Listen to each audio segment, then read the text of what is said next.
Prepare-se!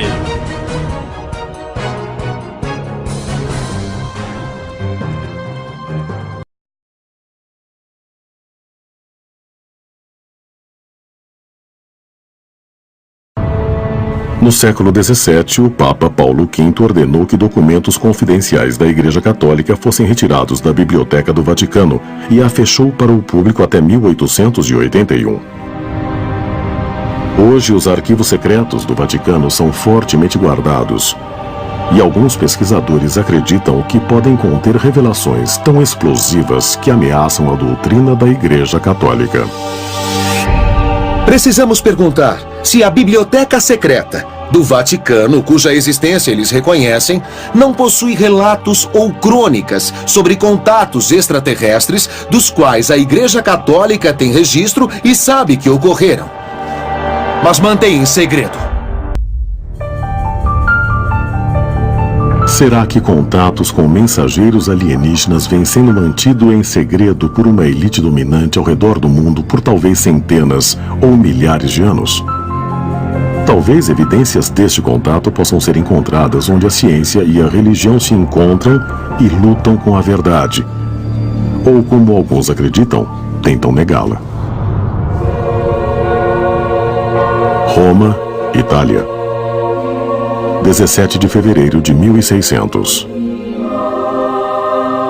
Aqui o filósofo e astrônomo Giordano Bruno passou seus últimos dias preso durante a Inquisição Romana. Entre os crimes alegados, o cientista expôs sua crença de que a Terra não era o centro do universo e de que o cosmos está cheio de vida. Nos séculos XVI e XVII, a Igreja Católica era contra certas descobertas da ciência. E entre as heresias proferidas por Giordano Bruno estava a ideia de que havia muita vida no universo. Bruno acreditava na existência de seres extraterrestres. Nós também sabemos que o Vaticano é capaz de encobrir este material extremamente bem. Então, este é apenas um exemplo de quase 2000 anos de poder do Vaticano. Seria possível que Giordano Bruno tenha sido visitado por alienígenas? E será que estes mesmos seres compartilharam mensagens com Bruno e outros cientistas, como Copérnico e Galileu? Mensagens que o Vaticano conheceu e temeu? Na Renascença, cientistas como Galileu e Copérnico foram excomungados, pois a Igreja Católica tinha grande interesse em controlar a informação. Então, claro, fizeram o possível para silenciar as descobertas científicas. As afirmações revolucionárias de Bruno incluíam a crença de que o universo era composto de um número infinito de mundos habitados por seres inteligentes. O problema com todas essas afirmações era que violavam um dos princípios básicos da religião na época, o de que éramos o centro da criação, de que éramos a coroa da criação, o topo da cadeia do cosmos. Bruno irritou acadêmicos e teólogos por toda a Europa com seus ensinamentos. O cientista foi finalmente preso por ordem do Vaticano. Ele suportou 8 anos preso em um calabouço e foi julgado por heresia. Mas Bruno se recusou a abdicar de suas crenças.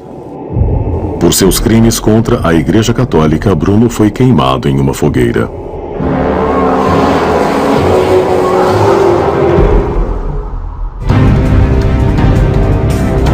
Mas seria possível que o Vaticano soubesse que Bruno vinha recebendo mensagens de alienígenas? E será que o Vaticano quis negar a existência da vida extraterrestre? Uma espécie que superava em muito as capacidades humanas e não podia ser controlada pelo Vaticano?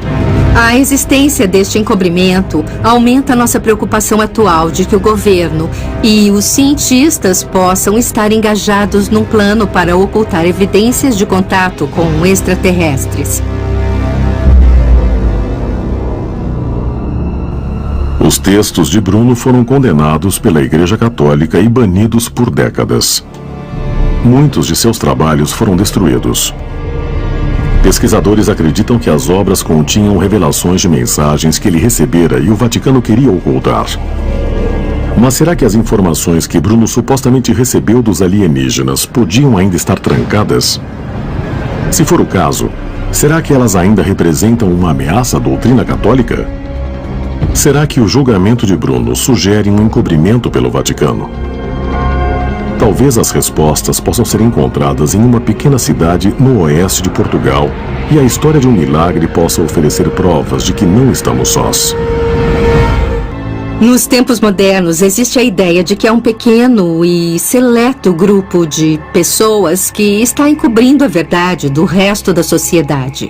Os alienígenas têm visitado a Terra, mas ninguém pode saber disto. Segundo um relato chamado Nicama Poa, publicado em Nahuatl, a linguagem asteca, um camponês chamado Juan Diego estava andando pelo campo quando ouviu uma linda voz cantando do outro lado de uma colina.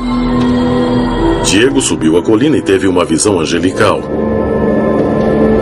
Uma mulher em roupas brancas que brilhava como o sol. Em sua aparição, ela disse: Juan Diego, sou a Virgem Maria e peço que você construa um santuário para mim nesta colina. Juan Diego caiu de joelhos e disse: Senhora, farei exatamente como me pede. Mas, segundo a história, Juan Diego não conseguiu convencer o bispo local de que tinha realmente visto a Virgem Maria. Então ele voltou à colina, onde novamente teve a visão. Ele disse: Senhora, por favor, me dê um sinal, porque ninguém acredita em mim quando digo que a vi.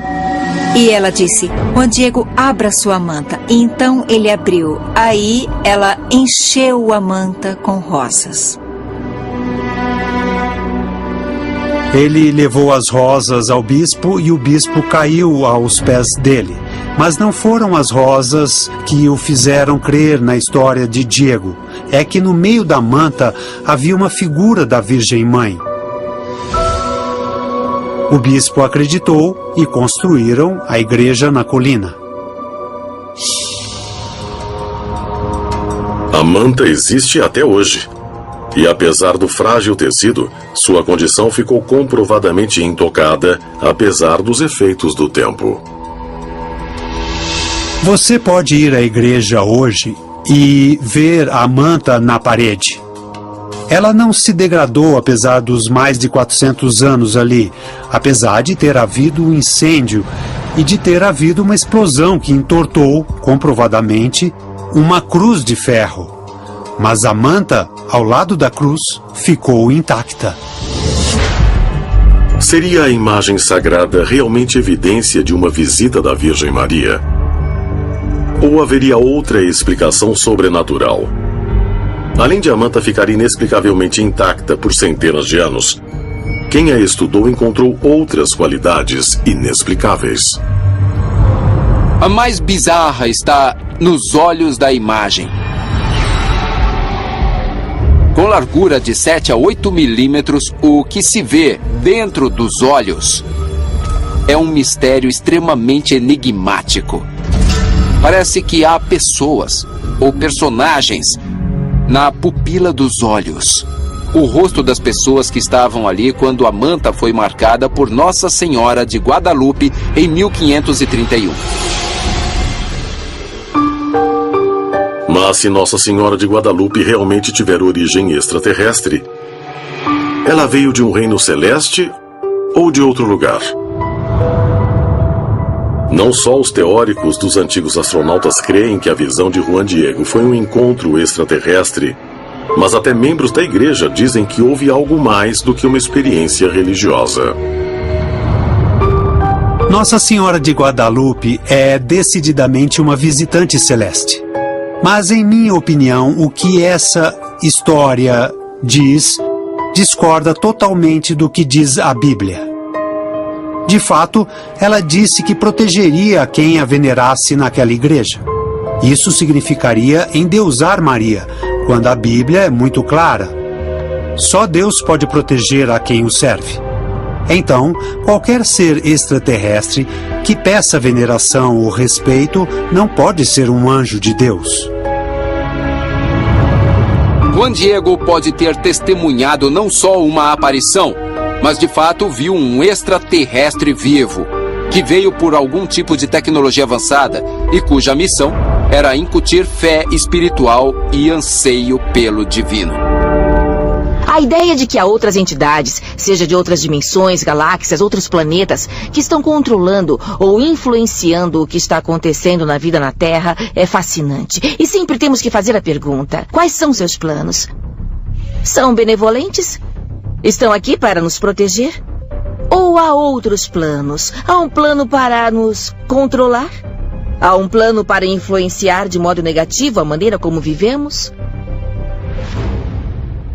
Temos que nos perguntar: há de fato algum tipo de conselho extraterrestre que vigia o planeta Terra? Que estão aqui para observar o nosso avanço e nos alertar sobre possíveis catástrofes que podem ocorrer?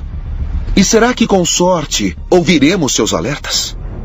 Se estamos sendo monitorados por extraterrestres, se estão observando os assuntos humanos, eu acho que eles estariam muito preocupados com coisas que fazemos que podem nos destruir e destruir o planeta. E talvez parte dos planos alienígenas seja nosso desenvolvimento moral, bem como nosso desenvolvimento tecnológico.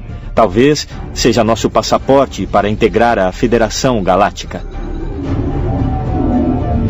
Podemos nunca saber qual é o seu último propósito, mas se esse é um experimento, devemos ter muito cuidado, porque claramente se eles não gostam que as pessoas os desafiem, então estamos perdidos. As profecias estão se cumprindo. As evidências são irrefutáveis. O escrito está se cumprindo. E se cumprirá uma vez mais. O tempo chegou. Depois não diga que não lhe foi dito.